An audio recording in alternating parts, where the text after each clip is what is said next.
তো এটা আমরা এখান থেকে লকটি করার চেষ্টা করব।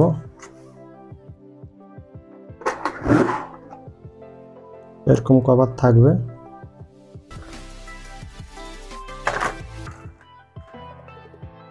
এটা হচ্ছে ব্যাক সাইড। তো এইখানে দেখেন লাইটিং আছে, এই যে এগুলা RGB, এখানে লাইটিং হবে, এগুলো এই তিনটা বাতি জ্বলবে এগুলোর। আর এটা PCI স্লট হলো গিয়ে। তো এটা হলো গিয়ে আনবক্সিং ভিডিও, এর সাথে কটি কোড আপনারা দেখতে পাচ্ছেন। স্পিকার দেখার চেষ্টা করি।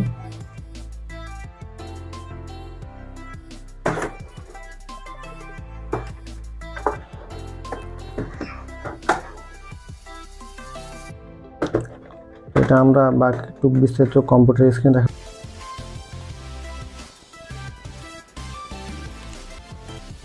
আপনাদের। তো এখান থেকে আপনারা কম্পেয়ার করতে পারবেন। নিচে শেষ করতেছি বন্ধুরা।